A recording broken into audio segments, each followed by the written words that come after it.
I want to welcome everybody to the Daily Cheat Sheet here with Golan. The dude will be joining us in a few minutes. Golan, I learned a very important lesson on Friday. We had a really fun show with Mark Schiff on Friday. Great guy. Afterwards, I went to the store to buy some food, buy some of my favorite kosher food for the Sabbath. And especially after reading Charlie Kirk stuff about the Sabbath, it got me even more influenced to buy food for the Sabbath, or Shabbat as we call it. And you know how I don't want to bring up the person's name that I kept on saying how great that person was on a certain news station. And I bumped into him at the store and I said, "Are you the guy that I keep on hearing on Fox News?" And he said, "No, it's my brother." And he said, "No, it's me." And I said, Oh, you made a little joke. That's nice. yeah, that was the nicest. That was that. And that should have been end scene. And I said, I have this podcast, fairly successful, Ben Stein. And he's like, I don't do news shows. And Had you asked him to be a part of the podcast? I was like, I would love for you to come on. And he's like, well, I don't do news shows. And before I could even say anything, it was just like I got the kibosh on it. And he continued talking on the phone, got off the phone. And I was trying not to interrupt him while he was on the phone. And I felt like saying to him, I work with Ben Stein, okay? You're on an 11 o'clock Eastern time Fox channel because you have a publicist that gets you on the air. I didn't say that, kept on bumping into him around the rest of the store. And as we were checking out as I left, I said, Shabbat Shalom, and I just walked out. And it just taught me, there's this guy named Norby Walters who used to say, you're never too big. You're never too big. And some of the most successful people that I've met, and you know this as well as I do, in this town are people that are famous but nice. Like that time with John Voight, whether it's Ben Stein, they're celebrities that are iconic, like legendary people that couldn't be nicer, that know more about you than you know about them. And I just thought a lesson for everybody: treat people respectfully and kindly. You never know who they know or who they might be. You just never know. So that's my rant. It's interesting you say. I always heard that phrase, never meet your heroes. And the idea, of course, is, oh, what if they let you down? I don't believe that.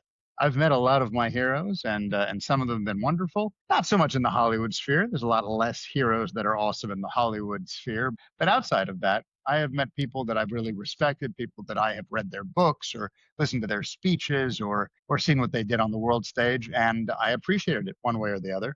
And I've met some of those people, and it was a delight. And then again, I've met some people who I watched on screens and then realized, oh, that's a performance. And once you get into your head that the people on screen, whether they are commentators like the gentleman you spoke about, he was on a screen, you were watching him on Fox, or whether it's these actors you watch in movies, these people are all performing. Half the time they're meat puppets with no brains that are reading arguments that other people wrote for them, or they're regurgitating information they think they know. It's why people like the Emmys just happened, right? And we watched Hannah Einbinder, moron extraordinaire, self-hating Jew, start cursing out ICE and start talking about free Palestine and wearing her bloody hand pin, celebrating the death of Jews and all the rest. And you realize that's just a useful idiot. She's someone who reads other people's dialogue on screen and then believes that she came up with all those clever sayings. These people are dumb as a bag of hair. And sometimes it's okay to meet your heroes. And it's also okay to recognize which one of these people should never have been your heroes. You're right. Listen, you're 100% right. And I think that's something that was so heartbreaking, especially with somebody like Charlie Kirk. He actually was really nice in person. The person you saw on screen was the person you met in person. And that is like such a rarity in our day and age. So once again, like, God bless him and his family, because I think that's what really hurts people the deepest on this, is he was exactly who you saw. And I could bear witness to that. He was the exact same guy, if not even nicer by 100.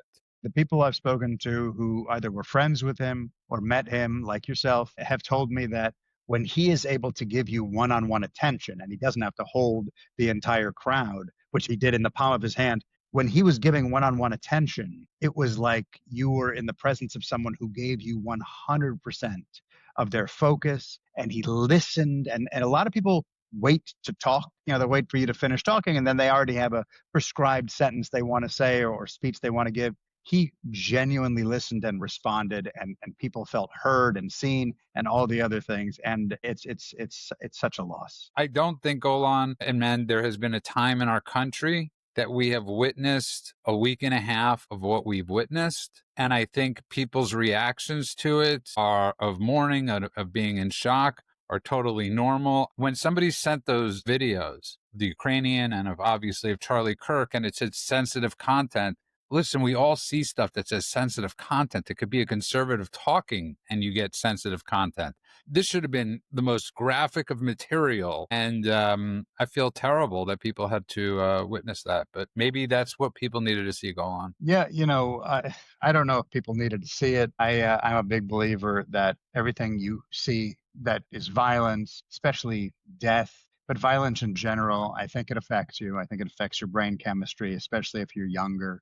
And I don't know what the solution is, but I think there needs to be some kind of solution when it comes to social media. I think social media in general is a cancer and a poison, and I wouldn't mind regulating it out of existence, even though I'm someone who is not normally for a bunch of regulations. But I think that there is something to be said for at least making the laws more stringent. We do have those laws, by the way. We have some of those laws, because you're talking about traditional kind of crackdown, and then you're talking about a little bit of the digital Wild West, where they don't know, do we police the people who are putting up content? Because technically they're putting content up publicly. That makes them publishers. That would mean individuals. That's billions of people, trillions of posts. Or are we doing it with the platforms? But then they're publishers, and then they have to be able to police everything, and it would be impossible. They haven't figured this out yet. It is still very much the Wild West. And I'm curious to see what happens in December of this year when Australia passes their law that restricts social media for anyone under the age of 16,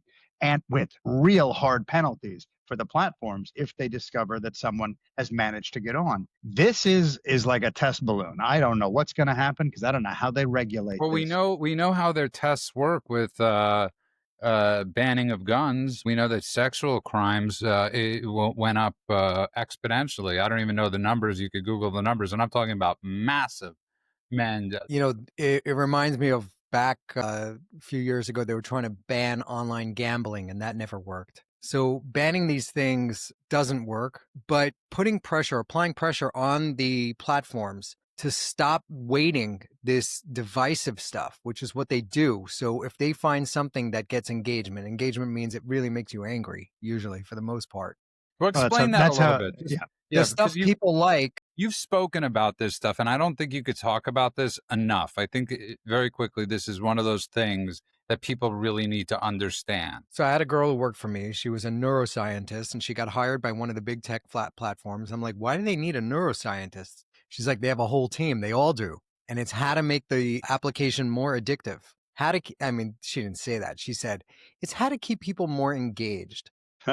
And that is code speak for making it way more addictive. And the most addictive part of social media is when you disagree with someone, the negative comments, then you're looking for people that are agreeing with you in the comments. Like, it's just a magic glue for keeping people on the platform. And one of the biggest metrics for these social media companies is time on site, time on app. How much out of the day do you spend on their app? So the more they could rile you up and make you angry and show you hateful stuff, the stats on Twitter is something like 1% of the users are the ones who post, 10% are the ones that are commenting, and 89% are just passerbys that are just viewing this.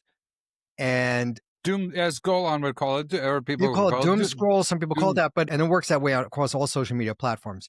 And what happens is you get the sense that a couple of vocal voices, the minority that is very vocal, seems like they're the majority. So one is we could really push these social media companies to get rid of the algorithms that make it so addictive, which makes it so angry and so There is a term for this algorithm. It is called a predatory algorithm. And it's not just a predatory algorithm that they use. They use addictive design, and they specifically focus on pushing things like misinformation, radicalization, although that sounds counterintuitive, but they do that because these are what's called amplifiers. What they want is they want people to stay engaged. The reason why platforms resist this is because it literally is their entire business model. Addictive scrolling, rage baiting, extreme content, that's what keeps people hooked. So if they are forced to de-amplify that, they will lose engagement, and that is their entire profit margin. They pretend it's about free speech, but it's not. But that is what needs to happen. They need to get rid of the algorithms that are enraging. Basically, it shows you the stuff that you most disagree with. By the way, we have, just so you know, we have gotten rid of this in America before. And Golan, I'm blanking on the term. It was a great Columbo episode where they would put into movies and television shows, so subliminal messages. Subliminal messages, right. And ban that from all of TV. They banned, what did they ban? Like the commercials are higher, an octave higher. Yeah, than, they banned this is what you're talking about is they've banned an outdated technology. So they banned the idea of blip information, which meant splicing in one frame of something at certain pitches where certain kids would be affected by it.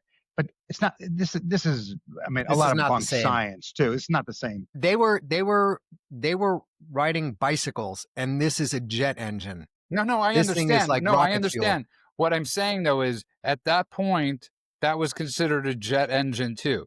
Let's not kid ourselves. Fair enough. At the time. There's one more thing that needs to be done is the administration talked about banning TikTok, and they need to go through with that. I don't know why they're waiting. Because now they're working out a deal. Yeah. So today they announced this new deal. When you lift the hood, when they look under the hood there, they're going to see that they've been amplifying anti-American, anti-democracy stuff on TikTok to no end. I mean, there's an experiment that you guys talked about, Golan brought it up, where they wanted to see how fast people would start praising Osama bin Laden, and they thought it would take 4 months, and it took 24 hours. No, you're 100% right. It's absolutely insane. And one of the things, I'm not going to bring up the shooter much because it's still such a fluid situation of reporting on so much of whether people knew before, people knew after, or all these things. So I think until the FBI comes out with the it's coming out. They've come out that his partner, roommate, the person he was in a relationship with is trans. And his family is very conservative, but this guy got indoctrinated into the trans, they're erasing us ideology, and here we are. No. I understand that completely. Yes, that's been reported so far. I'm talking about the next step, the next, obviously, evolution of what people are talking about. As you saw last week, if you would have read 1,000 stories, man, 1,000 stories had them wrong, starting with what was written on the shell casings that a person that I like very much, Steven Crowder, started releasing stuff that was on the shell casings and he had them wrong. So I just, there's no utility in it, but I wanted to get into what we were talking about this morning privately, which is, if a meat company comes out with a product that's giving people listeria or whatever, or salmonella poisoning, and they immediately pull that product off the shelves, right? I mean, we have cases of the FDA pulling, of companies having to pull food off the shelves, medications off the shelves. What are we pulling off the shelves? Well, as I discussed this with you, hormone blockers at this point should be pulled off the shelves. Yes. I think at this moment, Bobby Kennedy Jr. has to say, we have cause and effect with hormone blockers, SSRIs, maybe comboed together, pull this off the shelf. Listen, 8 of the last mass shootings, right, have been done by a trans or trans fluid or somebody that's dating a trans person at this point. That is cause and relation, okay? I don't think you need to be, in Columbo to figure this out, that there is an actual, that you could actually say this, considering their point of the population. Yeah, so now we're up to 8 mass shootings or 8 shootings. So this one wasn't a targeted assassination, but before that it was school shootings, were committed by people who identify as trans. And we talked about it on a previous episode of this dad was talking about the SSRIs, which are serotonin uptake inhibitors like Prozac, and all these other drugs. Coincidentally, I took one of these drugs when I was 18 to try to quit smoking. I think it was called Wellbutrin. Wellbutrin. I took Wellbutrin to quit smoking, And it worked. It worked like a charm. It was fantastic. I quit smoking. I don't even know. It was pretty quick. And then I was like, okay, I'm good. And I just stopped taking that pill, the no smoking pill. Swear to God, I was hearing voices. I was on the subway in New York, and I turned to the person next to me. I go, "What'd you say?" And he goes, "I didn't say anything." Looked at me like I was crazy, and I was like, "Oh my God, this stuff is insane." Wellbutrin, just so you know, I tried it for the same thing, and I was driving around and I started having massive panic attacks. I thought the walls of the car were coming in on me. I remember taking it going, holy moly. Like, I mean, and so you know, so go on. The whole point being is that if a meat is bad, right, or vegetables are bad, they immediately recall it because they don't want people dying. Right. At this point, Bobby F. Kennedy Jr. should say enough with hormone blockers and certain SSRIs. There needs to be a moratorium immediately, especially within a certain age demographic. To be honest with you, I think that if you look at what's going on in other countries, in Europe, they've already made the decision to either ban or pull these off the shelves for many reasons. By the way, you know, you're thinking about Sweden and Finland and the UK. They haven't just been cautious; they have literally been saying there's insufficient evidence for any of this stuff, and they have a bunch of concerns. To me, if there is insufficient evidence for something, if there are serious concerns, if there are side effects, and some of those have been fairly obvious. I'm not even talking about the shooting stuff, okay? Because it's a small sample size, okay, let's say, but Not per there's the population. no. What I'm saying, not per the population of trans people going through with hormone blockers and all that. But what I'm saying is, let's put aside that. Let's say, because I've heard other people make that argument on the other side. Let's say that's the case, even if that's not part of the problem. The fact that we are letting our children take random medicines that have not been put through a proper process, that there is insufficient evidence about, that there are no long-term outcomes about, because it's a new concept, at least when it comes to this version of it, it's ludicrous to me anyway. And then when you put on top of that all the things that are obvious on their face, the fact that people keep having psychotic breaks, the fact that people have become violent, the fact that those who have actually gone through a little bit more of a long-term process have had a lot of regrets. The fact that this is still something that is so easily accessible and runs rampant means there's something wrong with the medical community. Listen, I think you're 100%. I think you're 100% correct, and there should be warning signs on all these things. And you know, I think it was Freud that said, "What was it? Suicide is anger towards inward." Right? So homicide is anger towards outward. And you're dealing with a population that at least 3 to 4 times the suicide rate of the regular population. I'm referring to the trans people. And this By is the way, can I just point out that it's not just the things that we're talking about, because if it was that, it would be bad enough. But imagine if they had like a warning sign on the box of these puberty blockers. And correct me if I'm wrong. Bone density loss, that's been something. There's the fertility issues in the future, emotional problems, cognitive problems, just random, you know, headaches, mood changes, this, that. I mean, there's so many things that have come up. So the fact that like adults get to make a decision when they watch that commercial and it's like side effects may include your feet falling off. It's like, all right, I still want to take it. Okay. This is for kids. That means that an adult has to be present and say, I'm okay with giving my kid what essentially amounts to an experimental chemical castration. It feels like I'm taking crazy pills, that I'm even having this conversation instead of everyone just going, that's obviously crazy, we don't do it. Listen, 100%. And men, what's amazing about what you brought up is there are certain medications that they found. So people use to go to sleep, oftentimes they'll use trazodone, right? Trazodone has been around since the 1920s. It was used for depression, but they found that people were falling asleep. So then they reused it for people that needed to go to sleep. I think they call that off-label, right? Where they take a drug. I knew when my mom was battling cancer, there was a top cancer doctor at Duke. He was the #1 like glioblastoma guy, And he was saying that they do this all the time. They'll take all kinds of drugs. He goes, right now they were injecting cancer cells with, forgot which disease. It was like Ebola, but it wasn't Ebola. But like they were literally putting something that was crazy toxic that we knew was super bad, injecting it right into cancer cells and realizing, oh, this is actually working pretty well.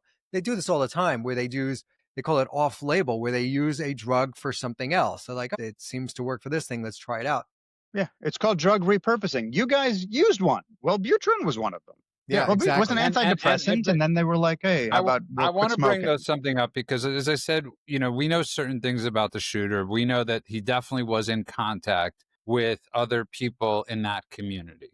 Now, do we know that they know before? We don't know any of that stuff yet. So I don't want to be that person that does it. Right. We don't speak to the rumor. Listen, there's a few things at play, and we were talking about this the other night with some friends that were over. When you have a community like the trans community that is being told day in, day out that the conservatives and the Christians and this administration are trying to erase them, whatever that means. I don't even know what that means, but they are being told that they are being erased. To me, that sounds like extermination. Like, of course you would want to fight back against that. You wouldn't want, anyone to be erased. So especially if you identify in that community or if you're banging someone who's in that community. And a lot of times those are the people that get even more riled up. It's like the converts who become religious zealots. There was that guy in Black Lives Matter who was a wheelchair bound, either he was wheelchair bound or his girlfriend was, and he was going to these protests and he put a gun in someone's face and the guy shot him. The guy killed him because you don't put a gun in someone's face, but he was there, as the religious zealot. He was standing up for the black people who don't have enough voice. He needs to be their voice. And here you have the same thing where it seems like at this point, we don't know for sure, that this shooter decided to take matters in his own hands on behalf of the trans community by taking out Charlie Kirk. So once again, you have this lunatic who was indoctrinated. And where does it come from? That's what I wanted to talk about, though, quickly, because RFK brought up something, and I think he could have expanded on it a little bit, Golan. He brought up the video game thing. There are people that have communities on these gaming sites. They're massive communities. So when he's talking about gamers, whether it's video games, whether it's people, if he misspoke or he was just simply referring to having these types of conversations, you have at least 20 nut jobs in his that we know of in his text strand, Golan, of gamers or whatever you want to call it. It's a serious issue. Well, they're using these chat groups. So this guy in particular was one on a platform called Discord where you could set up giant communities, and it usually works in connection with either a company or a game. It can be anything, but basically it's a chat group. You set up a server. It sounds like you're setting up a server. You really just launch an instance online. Just anyone could set these things up, and then you invite your friends. They invite their friends. It could be closed. It could be open. It's just another chat platform. But that was my point. That was sort of my point, though, Golan, was that you have these platforms, especially if you're parents and you're putting your kid in front of FIFA World Cup or whatever game or community it might be. You have no idea about the conversations they're having while they're playing these games. And again, I'm not saying shut it down. I'm just saying this is something we have to think about. Well, there is a reason why. This is not a new concept. As a screenwriter, I have done research on this because this is a place where terrorists, literally, I don't mean like people I want to call terrorists. I mean literal terrorists gather to communicate with one another. And there's a handful of reasons. One, it's just the sheer volume of traffic. You got millions of people on online gaming sites. They can hide in the noise. That's what they call it, hiding in the noise, blending in with casual conversations. Just a massive flow of chat. Data is just constantly happening. It makes it hard for law enforcement to monitor it. But the second part of it is their anonymity and the encryption that comes with it. So online platforms, no real strong identity verification. Right? You come on, you make a username. It's an image of a guy that you design. You give him this clothes, give him this gun. It makes it really hard to trace. It's all pseudonyms. It's all usernames. So and some games run on encrypted communication channels. So it makes it even harder for law enforcement to track. And then you can continue. There's 1,000 other reasons too. They have minimal logs. Sometimes they have no logs at all. Messages usually disappear when a game finishes. There's 1,000 things. But basically, it allows terrorists to hide in plain sight. They shut down 100 games at least by creators that were celebrating Charlie Kirk's death. they shut down at least 100 things that were set up online celebrating his death. Do you remember Jack Teixeira, 21-year-old, who was arrested for releasing Pentagon papers on Discord? So he was in a little chat group with his friends, and Yeah, I do remember. Yes. he was the guy. I forgot what Pentagon papers he was releasing, but he was a kid. He was a kid who had some sort of clearance, and he was publishing it on these groups. It's really hard for any agency to monitor all of this stuff all the time. You know, I remember back in the day when we wanted to pass communication without anybody knowing about it, we would set up an email account and then not send the email. So you write drafts, and then your buddy logs in, and he reads the drafts and he responds in drafts, and it never goes across the web, supposedly. I mean, that was an early version of this thing. Wow, the screenwriter in me thanks you. I'm going to use that. Yeah, you're welcome. So I got lots man, of them. go on. So we're actually seeing companies fighting back right now. So you have Sean Duffy, the head of the TSA. He's our transportation secretary. So airlines are grounding pilots who celebrated Charlie Kirk's death, thank God. Schools in Tennessee called employee to be fired after she wrote, "Looks like old Charlie." I don't want to say what she said. Yeah, it's disgusting. Healthcare workers are being fired. MSNBC fired somebody. Office Depot fired somebody. Microsoft fired somebody. NASDAQ, Perkins Coie, Carolina Panthers, Freddy's. DC Comics actually canceled its newly released Red Hook comic book series after its author, Gretch Felker Markin, jabbed at Kirk's death online. Who is trans, by the way, the creator. Yeah. So I just think it's really important that you have companies that are coming out now and saying, no, this is not okay. And this is where it also has to start. Everything can't be the government. Well, by the way, if it was the government, then it would be a First Amendment issue. This is something I keep seeing people complain. First Amendment. What happened to the First Amendment? Let's get it really straight. Firing someone for celebrating Charlie Kirk's death has nothing, zero to do with the First Amendment. First Amendment specifically exists to protect you from the government punishing you, throwing you in jail for speech. It doesn't guarantee you a paycheck while you act like a deranged asshole. You don't have that has nothing to do with the First Amendment at all. There's no First Amendment rights in a private company, and these idiots don't realize that. You know, back to what we were saying before. So you have a whole class of people that are being told that there's another class of people, specifically religious people and conservatives, that want to erase them. You have government officials telling these people you need to get up in their face like Maxine Waters and fight. And never let them live. Don't let them eat in restaurants. Bloody faces, get in their face. Like, I have a whole super clip. We'll put it on our Substack of elected officials on the Democratic Party stating gross things about how to disagree, but with violence. Get up in their face. It's time to fight. This is war. I mean, all of that type of rhetoric. And then on top of all of that, you have a group of people, let's say half the country, that is just trying to celebrate conservative values. And there's nothing wrong with that. You could do your liberal values where you want to.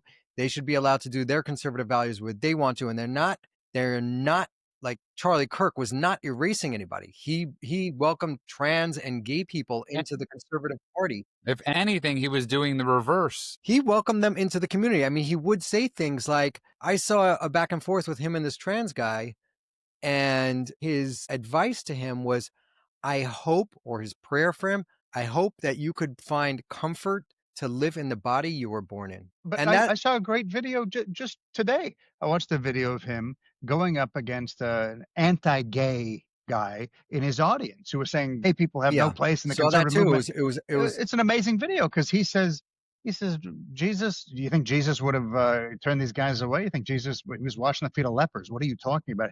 He goes, you're not a real conservative if you feel that way. You know, it was one of those things that if you don't look for stuff and you're just looking at what you're told online by TikTok or by whatever, then they don't even say I disagree. They don't say wrong. They don't say misguided. They don't even say racist. At least they say Nazi. They keep using the word Nazi over and over. Well, that's the other thing is if you think one group is Nazis, then it's okay to kill them. This is what I was going to say is it's the nuclear option, because once you slap that label on them, then you can't argue. You don't have a debate with a Nazi. You don't have to prove them wrong. Nazis aren't people you debate. Nazis are people you eliminate. So that's the problem when the media casually or social media or whoever it is recklessly throws this word around. When they call, and by the way, it's just conservatives. They don't even, it's not even, just Charlie Kirk or just this. It's just conservatives in general. They're all Nazis. Parents at school board meetings are Nazis. The Israeli Jews are not, everyone's a Nazi. What do you think happens? You're planting a target on their back. So when the violence comes, you're complicit in it. But again, I want to get back to giving these companies credit, okay? Because we know that pre-Trump, they would not have done this. We know that if Kamala Harris had won, we wouldn't know about half of these stories. And we know if Elon Musk didn't buy X, we would know nothing about any of these things. So I think it's extremely important that these companies that we have vilified in the past, for Bud Light, to Target, whoever it is, we have to give them credit and say, good for these companies for actually standing up for American values and for what's right and for what's wrong. Even West Hollywood lowered, which is Boys Town, which is the gayest, one of the gayest communities in America, lowered their pride flags for Charlie Kirk. But you know what? I'll say this. I know you said for American values. I'm going to go a step further. If you're sick enough to publicly cheer on the death of another human being, you've already told the world exactly what kind of person you are. You're a reckless person. You're a hateful person. You're toxic. You're vile. I'll use your word, vile. Why would any company want to keep you around? I don't even need to have American values. I need to have human values for that. Why would they let you represent their brand or work with their clients or sit next to someone who's a decent employee who knows how to behave like an adult, like a human being? I don't even think this is canceling. It's not cancel culture. It's just common sense. So to me, I don't need to give them a pat on the back as an American doing American values. It's like, you didn't keep the sociopath on the job. I say, okay, thank you for doing what was obvious. I'm sorry that I'm not patting everyone on the back for it. But here's the problem. It wasn't obvious for a long time. It simply was not. And it's still not obvious for a lot of companies. There are a lot of these crazies that are still running around working in places, but we don't want our pilots. We don't want our healthcare professionals. We don't want any of these types of people treating people because they are obviously not fit to be a doctor, to be a pilot. So it does take, you have to sometimes, I get what you're saying. Don't pat, it's like the Chris Rock joke. Don't exactly. Pat me on the back. I was thinking exactly the Chris Rock Don't pat joke. me on the back for being a father. Yeah, well, for you doing know what you're I have to supposed say, to go do. on, Yeah. in the Black community, when 70% or 71% of Black kids don't have fathers, I'm going to pat on the back the 29% that are. Okay, I'm so going to you give know what? them. I'll say this. It should the fact that it's finally cutting in the right direction should be celebrated, but this is the way I'll say it. Good for those companies. It's about damn time they stood up for basic decency. Mend, I want to ask you a question because I told this story to go on. Somebody shared this story with me last night, and I said, "Oh, that's crazy. That didn't happen. That's not true." And then they sent me a link, and I was like, "I'll wait for a real news service." And then they sent it via ABC News, the local. Did you know about this? On Friday, there was a van, a Fox 13 van, that had bombs placed under it by two Arabs. A guy named Adib Nasir and Adil Justice Ahmed Nasir, okay? In Utah, by the way, again, Mend, Utah. Once again, something's going on in the water in Utah. I'll have to talk to my uncle who lives over there and find out what the hell's going on. But they placed an explosive device under a Fox 13 news vehicle. They lit it. It was like, that's it. It's going to explode. And then somehow it failed to detonate. And of course, they evacuated the buildings. They evacuated the nearby residences. The FBI said, this is a threat of terrorism, weapon of mass destruction. They went through this whole thing. And I haven't heard a thing about it anywhere in the media until Judah pointed it out in a chat we were having, which is to me the most insane part of the story. Never heard of it. I had no idea till David from Truth shared this story with me last night, and I made him source it twice. And then I finally came out, and even today I found this on an Israeli website. I didn't find it on a mainstream website, man. This is absolute insanity. Crazy. I haven't heard a word about it. I'm trying to look it up now, but once again, look, everybody would like to say you shouldn't be racially profiling, shouldn't be profiling people based on race or based on ethnicity or based on anything. But with the trans stuff, it keeps on coming up that it's trans school shooters. The last 7 of them were trans. And with the bomb stuff, unfortunately, it's usually people from the Middle East that like to do the bomb stuff. So we don't even know how many terrorists came in with the open borders. This is what's going on, is that there are so many dangerous people running around the country we're lulled into this sense of like security. We're like, oh, nothing bad has really happened recently. So on a mass scale, like I'm talking about like the Ariana Grande concert attack in the UK, the bus bombings, the tube bombings in the UK, like that stuff scared the crap out of populations. And then what did they do? What they do since the Syrian civil war rose up, they let in millions and millions Everybody of these else in. people without vetting them. So you don't vet people. You don't know who's coming into your country. You don't have security. And unfortunately, I think we're running on luck right now. I can't imagine that these cells, these people, the thousands of the well-trained terrorists that are here haven't already pulled off a mass casualty event. So it'll be interesting. And I'll throw out that there was some more information that came out since I looked this up, that they also found amongst the belongings of these two Arab guys who had planted the bomb, flags and political messaging. So once again, political violence. I'm sure that's the phrase that they'll use, but anti-Trump flags, signage that literally said, "Is he dead yet?" An American flag upside down, all sorts of, stuff that indicates exactly what we imagine it means. So now the story's coming out. I see it 7 hours ago, CNN, 9 hours ago, ABC, 2 hours ago, New York Times. What a dirty rag that place is. But my point is, this happened on Friday. Again, sort of like the North Carolina thing, where we didn't find out till 6 or 7 days later. This took people actually having to retruth or re-X this type of story to actually get released. There's not a doubt in my mind that this story would have been covered up without social media. And it's just shocking. And again, listen, let's just be honest. The terrorists that day on 9/11, they were all the same breed. If it was any other breed, nobody ever would have said it's racial profiling or any other words we've been indoctrinated with. If they were Icelandic, we would have said, let's look at Icelandic shooters. I want to move on though, man. There's a few more stories I want to cover today, and one is this. I really think it's time. I've brought this up before, that the House, the Senate, has select hearings about people that are serving in the House right now. I don't think Ilhan Omar belongs in America. I don't think she belongs in the House right now. I don't think that's a crazy thing to say. And I really think they need to start an open investigation go on into people serving in the House right now. We cannot have this. We cannot have members of Congress, people like Ilhan Omar, celebrating Charlie Kirk's death here illegally. We know she's here illegally. Everybody knows she's here illegally. What the hell is going on?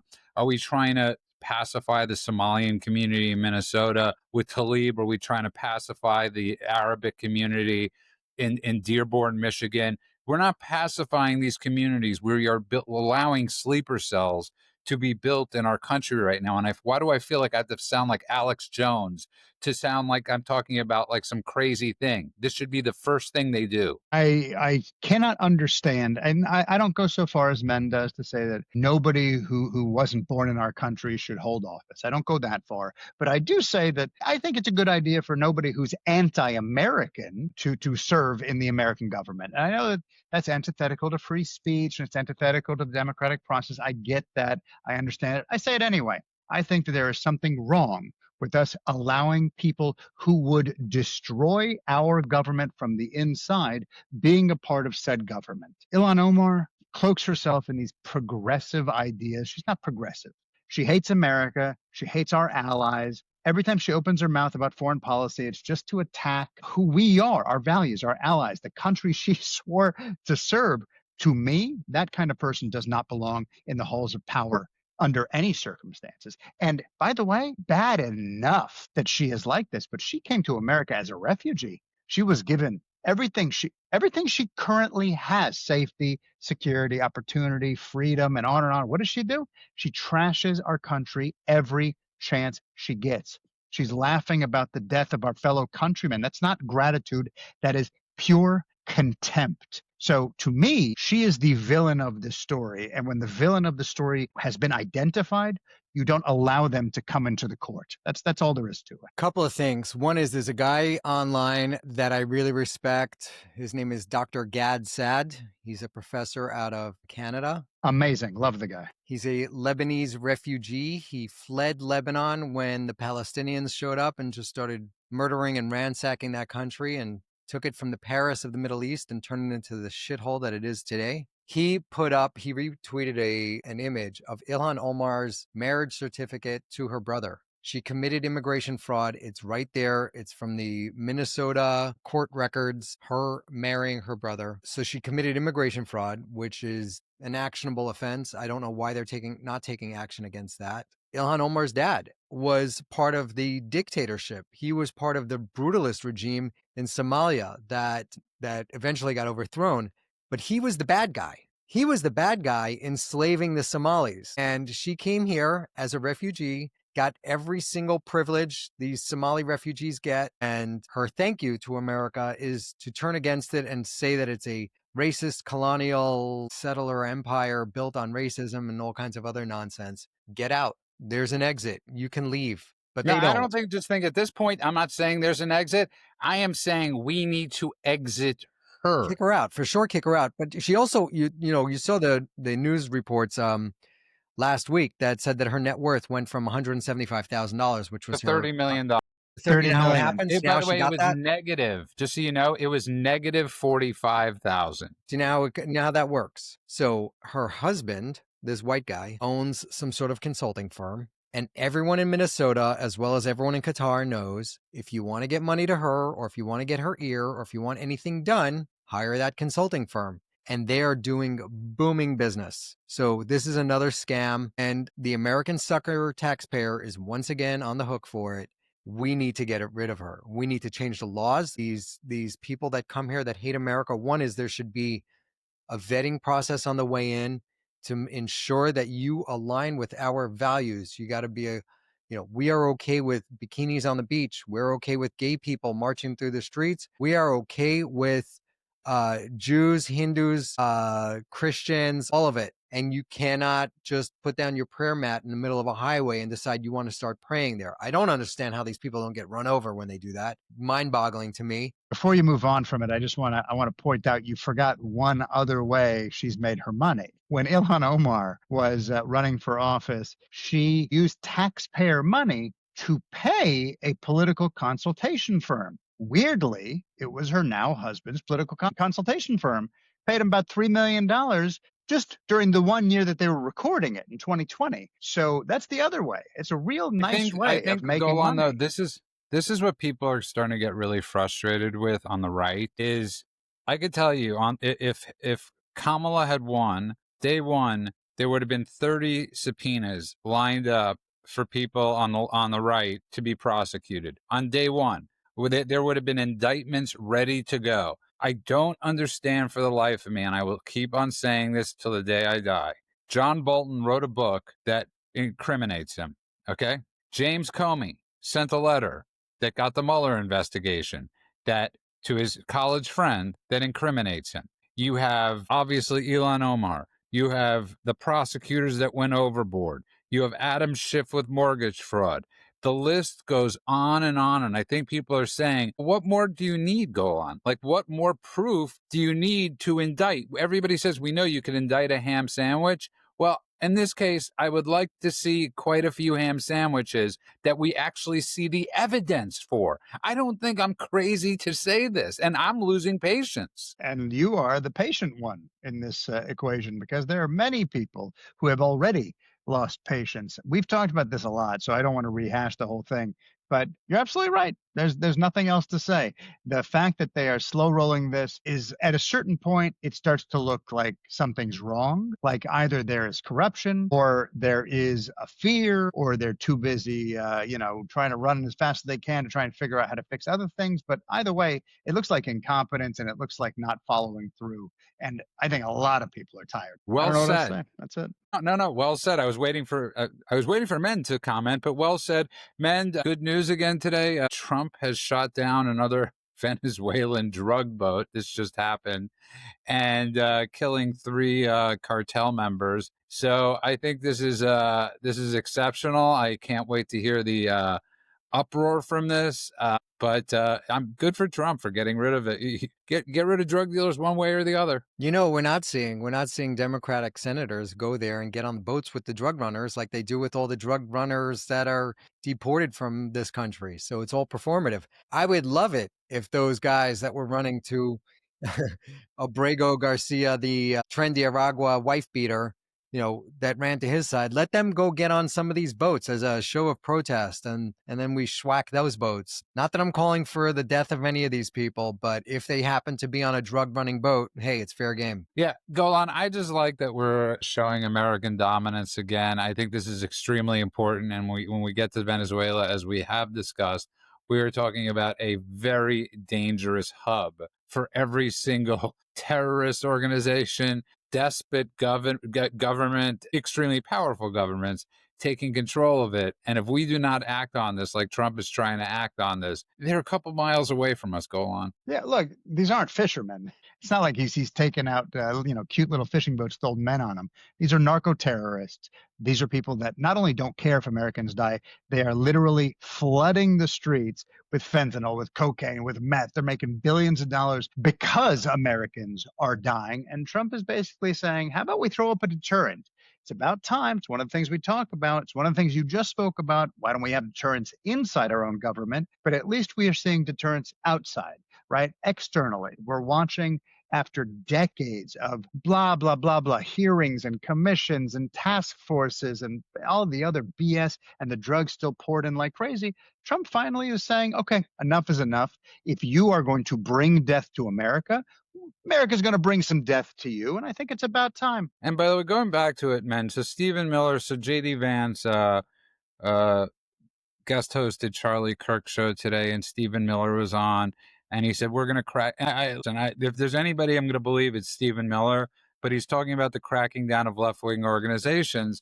And it's another thing that we're wondering, why has this not happened yet?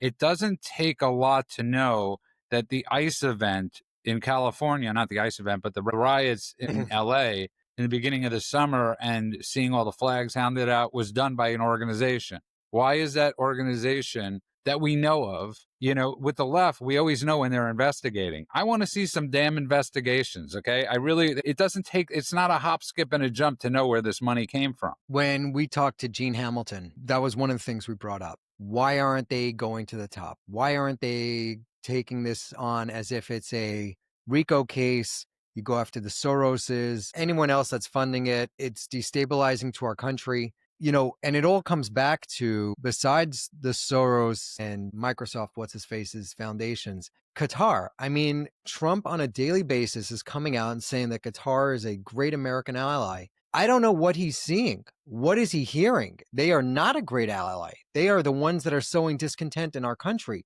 They are the ones that are funding our universities to turn against us. They are the ones that are amplifying everything that is undemocratic, un-American, and pro-Muslim Brotherhood. So, if you're going to pick a bone, I would pick a bone with that one and say, Mr. President, what are you talking about? What are you seeing there? I like it that Stephen Miller is saying that they're going after these things. Gene Hamilton did say that there are some people in high places that are looking into a lot of these organizations that we talked about. But at the same time, more needs to be done. And the rhetoric coming out of the White House about Qatar just makes absolutely no sense. Well, Zero. I don't disagree with you at all. I had this conversation with somebody before. I listen. It's either about two things. It's either about money, right? Because if Trump's making a lot of money off I think Qatar. The list might be over, but go ahead. Sorry? I think the list might be over. It's about money, but what was your other option? The Abraham Accords. That has nothing to do with the Abraham Accords. If it was about the Abraham Accords, Trump would be anti-Qatar. Qatar and Iran are on the same side, and on the opposite side is the United Arab Emirates and Saudi Arabia. So you have these two competing groups within that region, and Trump, for some reason, is siding somewhat with Qatar over Not Saudi. siding somewhat, siding a lot. I don't think lot? we look... The Saudis have more money than the Qataris. The Saudis he said, I don't know why they have such a bad name go on. Well, because they're murderers. They're murderous terrorists that harbor the worst terrorists in the world in their country. I'm trying to be measured about this, okay? I'm trying to be measured about it because I have also defended Trump when he would say things like, Kim Jong-un's a great guy or Putin's awesome or whatever. And I was like, hey, you know what? If you have an enemy, tell them what they want to hear, keep them close, let them feel like you're an ally. Difference. But that's what I was going to say is I'm trying to be fair because I kept defending that. I'll give you the out. I'm going to give you the out. What's Are you the ready out? for the? I don't see it. I'm going to give you. I'm going to give you the out that Tell me. because this is being reported by quite a few sources. Is that the attack that happened in Doha happened? The United States was given 50 minutes warning before it happened. Okay, not the statement that the White House came afterwards and said we were not aware of this till either 10 minutes before or 10 minutes after. So I will give you a way out of saying that Trump knew and the White House knew exactly that Israel was going after Doha. That's not a way out. But That what is doesn't that? mean anything. That doesn't Here's the give me a bottom way line: out on is that this. when it comes to Russia with their hundreds of nuclear weapons, when it comes to North Korea with all of their nuclear weapons, you can't go hard at them. You have to be Diplomatic. seen as giving them an off-ramp and an incentive to get out. When it comes to Qatar, they have nothing but money. So Trump tomorrow could say, listen, I need you to hand over all of the Hamas guys that are living in your country, hand them over to the Israelis for trial, or put them on trial in your country, but that would be a sham.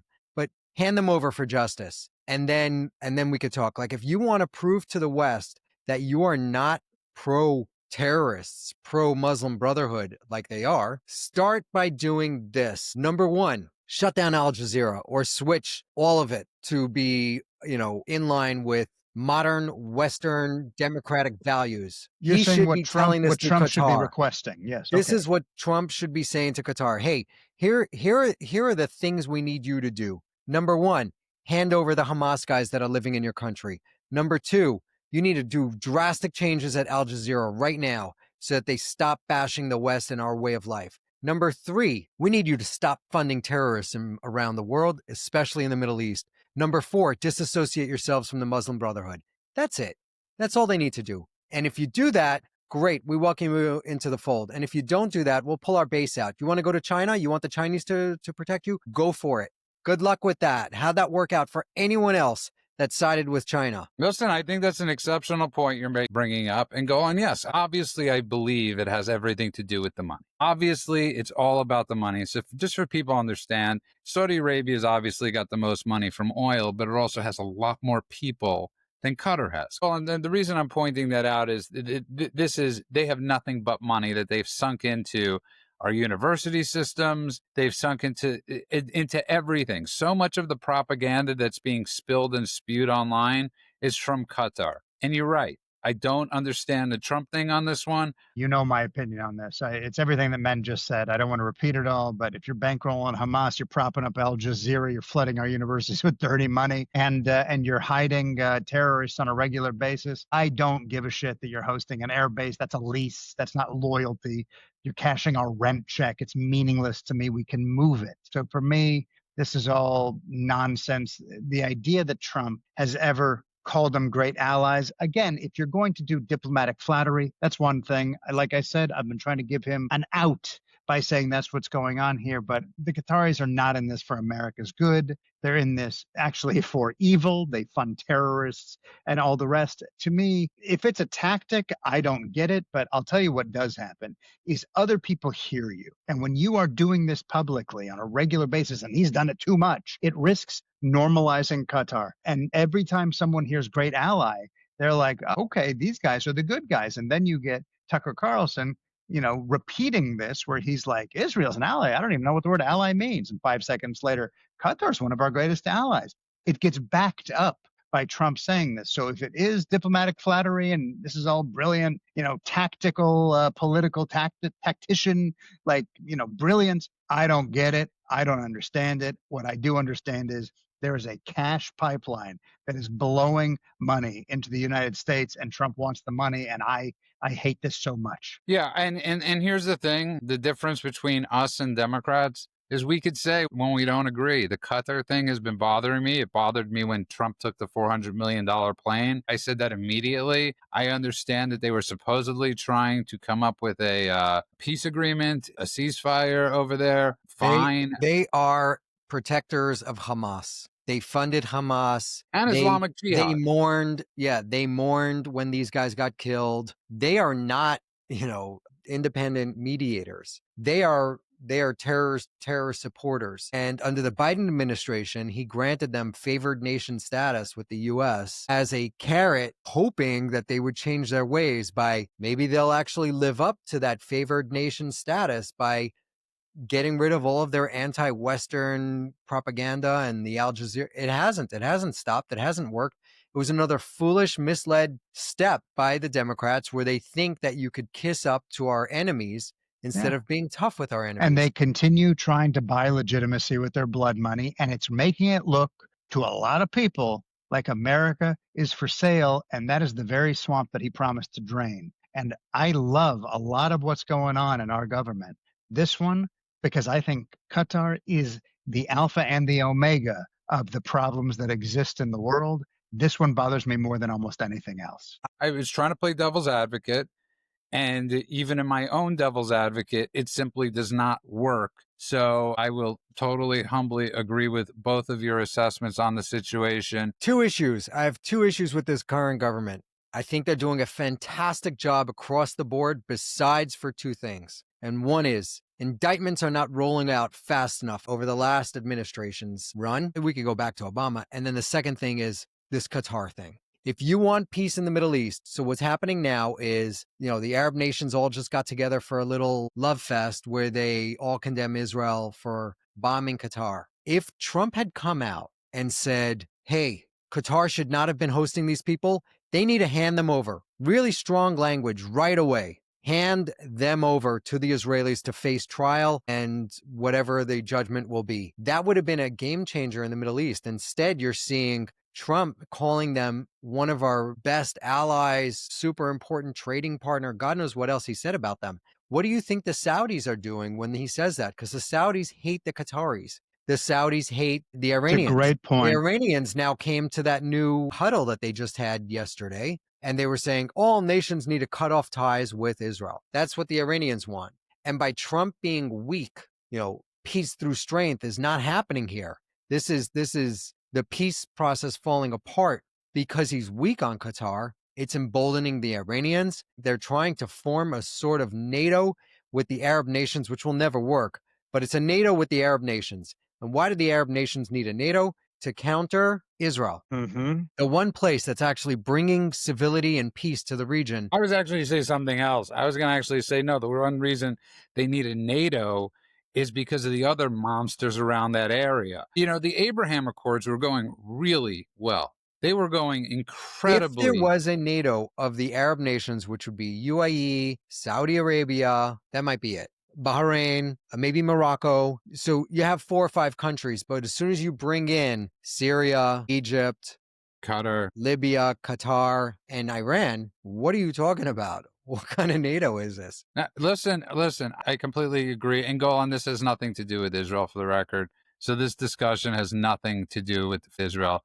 This has to do with what we're allowing into our country, because people keep on wondering about the indoctrination and all the money that's going in. So much of this has to do with Qatar pouring money into our universities, into our social media platforms, into everything, and sowing chaos. Okay, so this has nothing to do with Israel. Israel happens to be there.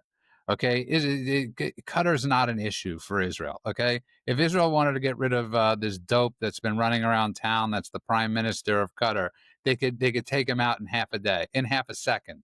Okay, this has to do with the indoctrination they're pouring into our country. Yeah, absolutely. It's the thing we always talk about is them financing. It's the same groups. It's always the same groups. It's the universities. It's the think tanks. It's the government. It's now kindergartens and high schools. Basically, if they have figured out, and you pointed out last week something that I hadn't necessarily made a parallel to, and it's a direct line, which is they watched how they indoctrinated all the kids in Gaza by getting to them early. By the time they were already walking and talking, they all wanted to be martyrs and they all wanted to kill the Jews. So successful if you are trying to build a genocidal army of basically walking time bombs. So all they did was they ported it over. Now, they couldn't do it quite in the same way because parents here don't want their children to die for a cause. So they had to do it in very careful ways, and it took a little longer.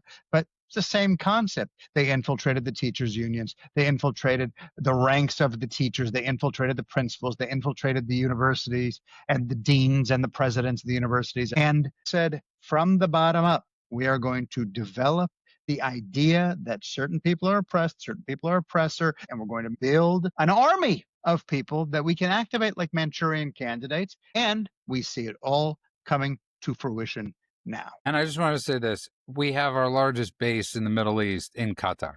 So if there were to be, for all the people that are America-only people, if there were to be an issue that occurred, we would need at that point to use said army base, okay, and said soldiers in that region if Saudi Arabia and Qatar or Syria and any of these places have an issue. So yes, this is something America-only crowd, you should be saying to yourselves, what the hell are we, if you're going to say with Israel, you should be asking the same thing when it comes to Qatar. I'll throw out something else is I haven't heard the America only crowd talking about this much, that after Polish airspace was invaded or breached or whatever you want to call it, suddenly the UK started sending people in. They invoked, I believe it was Article 4 within NATO, that meant everyone get on high alert, and UK is going to send some planes over. We're all going to watch this airspace. Article 5 is when all the NATO members have to go to war. So if anything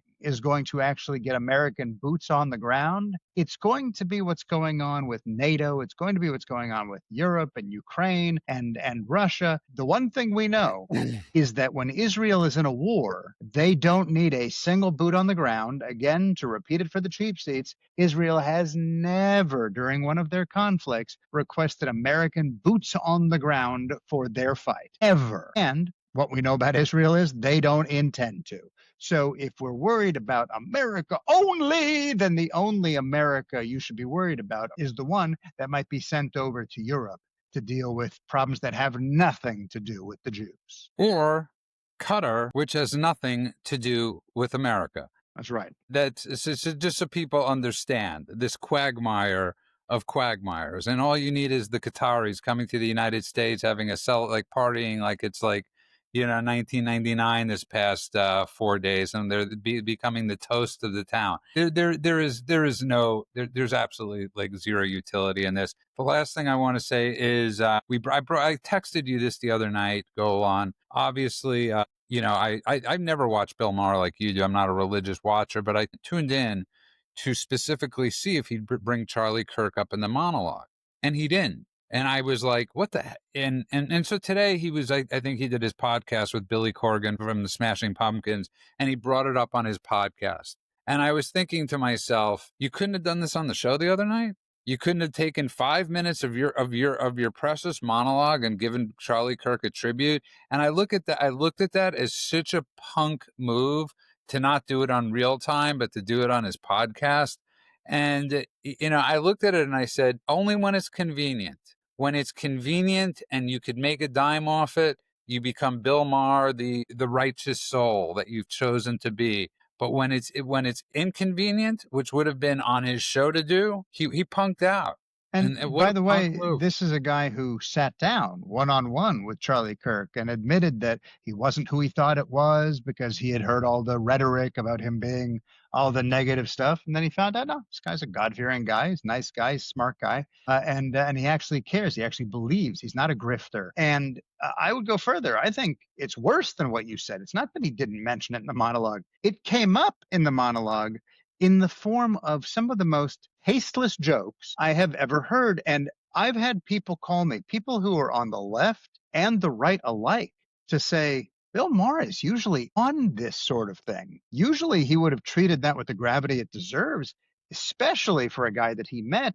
But not even that, even he'd never met him. A political assassination in all but name? Right? Okay, I get he's not a politician. Okay, yeah, but I think he would have been a future president, as men pointed out. So I think this is basically like a dead zone situation where they took someone out because they wanted to make sure that he wasn't going to take over at some point. And this feels like it really exposed some cultural rot in him, a guy that I like you said, I watch every week. He cracked jokes, and it wasn't edgy and it wasn't funny. It was uncomfortable and pathetic and gross. And for a guy who prides himself, Bill Maher I'm talking about, on building a career of saying what everyone's thinking but no one's willing to say out loud, who doesn't flinch at like calling out the hypocrisy on either side and says the thing that other people on the left are not willing to say.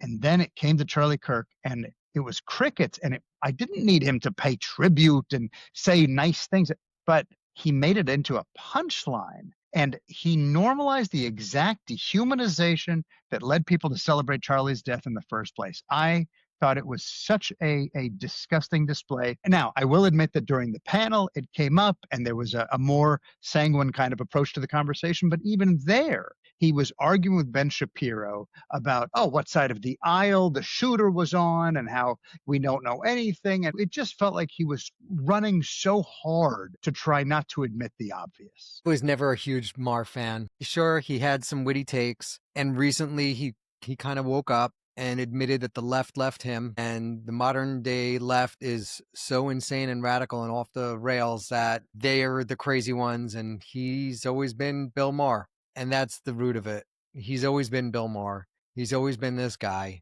He hasn't changed. He's not woken up. The fact that he still backs that party. Golan's a huge fan, and Maher watches our show once in a while. I think it's important that we just be very frank with him. Bill, you could do better. You should have done better. Charlie Kirk was an amazing human being, whether you agreed with his religious philosophy or not. You know, I have friends that were gay and they said, oh, he was anti-gay. I said, no, he wasn't. No, he was not. He was pro-Bible. He was pro-scripture, but he embraced gay people. He invited them into the tent. I gotta tell you, Zach, it's kind of hitting me because as someone who does watch the show religiously, I was there after George Floyd's death. Okay. Whatever you think of George Floyd's death, Bill Maher took it really seriously. He called it a turning point. He condemned the brutality. He went on this whole thing about systemic racism and was like praising the protests and all sorts of other stuff. He struck a serious tone, and he basically framed it as a moment of national reckoning.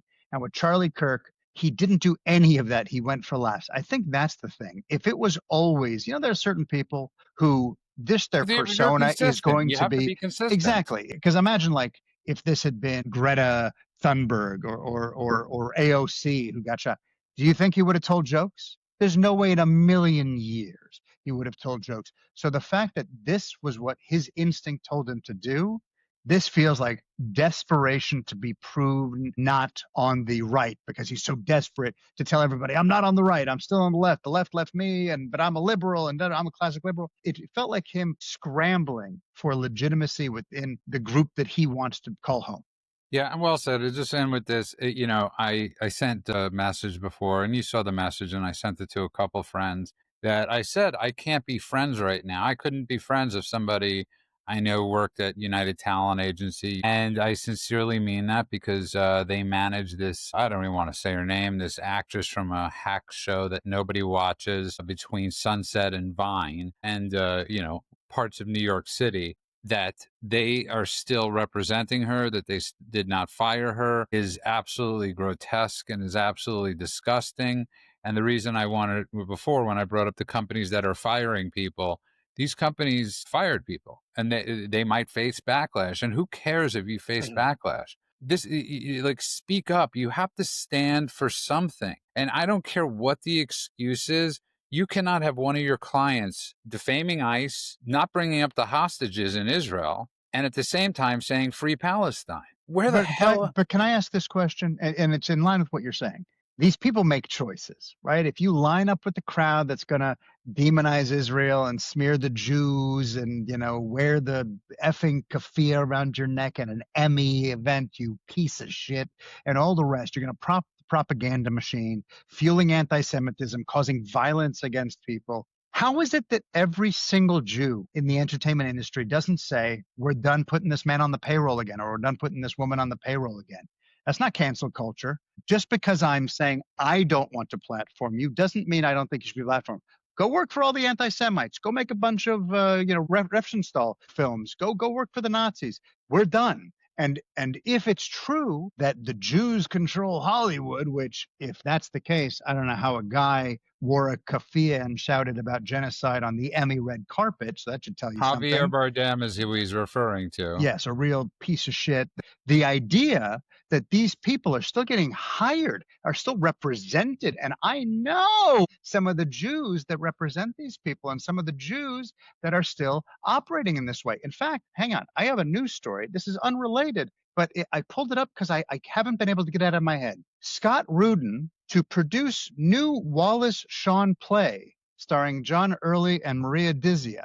Now, for those of you who don't know, this is Scott Rudin, very, very important Jew in Hollywood, big producer, both in theater and in film and everything else. And Wallace Shawn, one of the most insane anti-Jewish Jews, self-hating JVP type of Jews that you can possibly imagine. And here he wrote a new play. And Scott Rudin said, I'm going to go ahead and make this play a reality.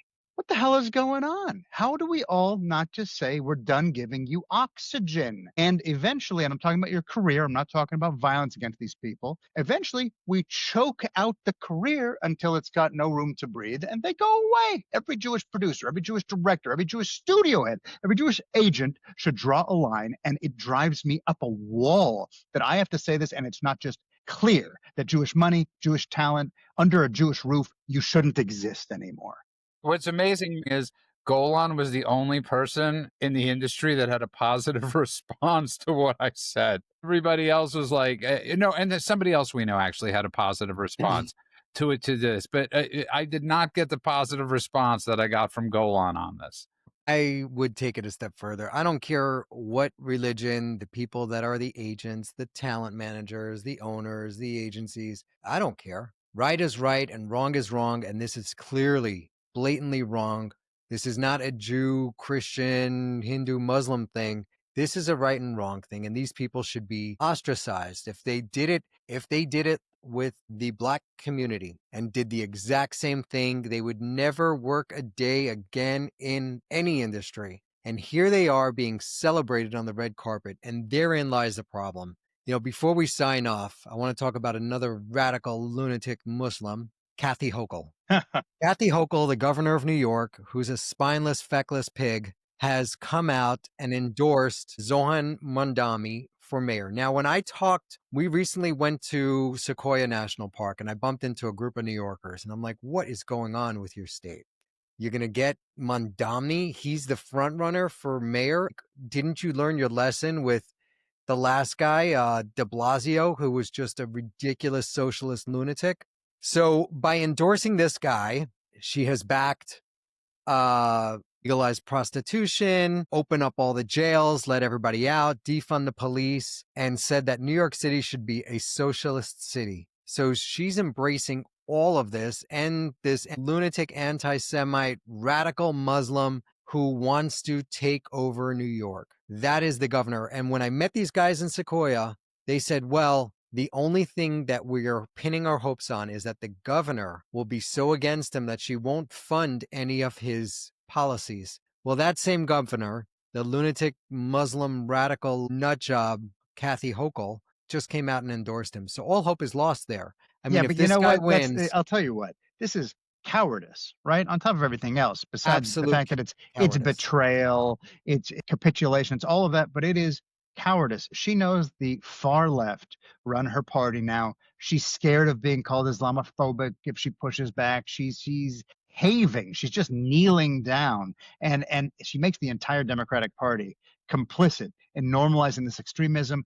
And we talked about it a lot. The left saw this lunatic fringe come in and they were like, hey, a couple more votes, we can control those people. And then those people took over the party. In their, I'll say the right has a similar problem brewing right now with some of these crazies on the right. Not to the same extent. Not to the same extent. But more importantly, they haven't taken over the party. That's what I was going to say. I was just going to say that, is that the leadership still has their heads on right. But on the Democrat side, the leadership, the Schumers, there is no, man, there's no more. I mean, you're talking about the Democratic Party is dead. Okay. It's been eaten up by the left. I mean, there are no more leaders. I heard a great point, which was back in the day, people voted with the party they agreed with more. And today, people vote with the party that they don't hate as much as the other party. So right now, it's all driven by hate. They hate Trump so much, they'll vote for any other party as long as it's not Trump. And the Trump voters, same thing. They'll vote for him because the Democrats have gone so crazy that they don't care who it is. Just get somebody in there that's not going to do this lunatic stuff that we're seeing across the board. Yesterday had a giant vigil on the beach for Charlie Kirk. Thousands of people came out in California here. Thousands of people came out to mourn pray and have a giant rally, a visual with singing and lots of American flags, all for Charlie Kirk. I love this place. More cities should be doing Listen, that.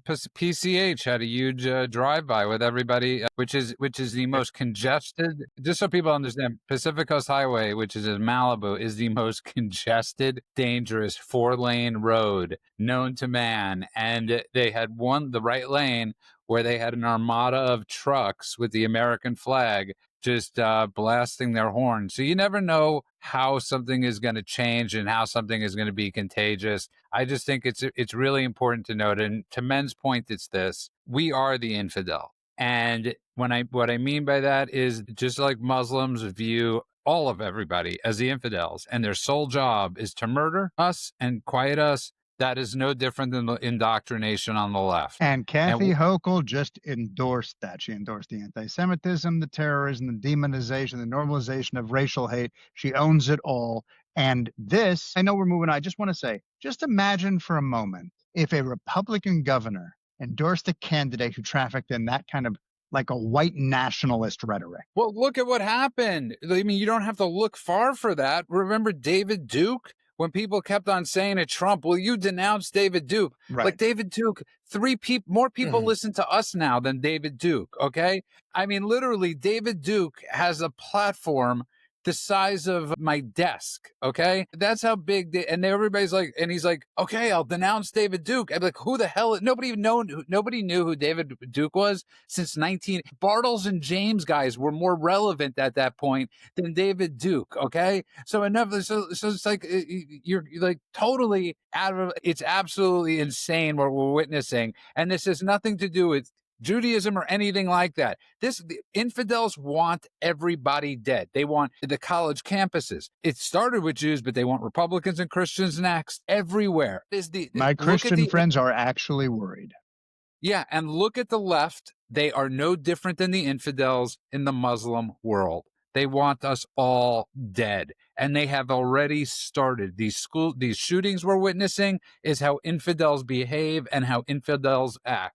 So there you are. And during the show, we've managed to offend some Trump people. We've managed to offend anybody that listens to Bill Maher. We are doing great. And thank you both. Thank you, everybody that's been following the show, that's been listening to the show. And it's okay to call people out. I don't think Trump would be upset for us calling him out. I don't think Trump would be upset for asking him this question. He'd probably say it's none of your business, but he wouldn't shun us for that. And that's what separates Donald Trump from everybody else. Everybody, thank you again from the bottom of our hearts. You can find us at thedailycheatsheet.com. That's where you can find all our links. That's thedailycheatsheet.com. I want to wish everybody a good morning, afternoon, and night world, wherever you are. God bless you all.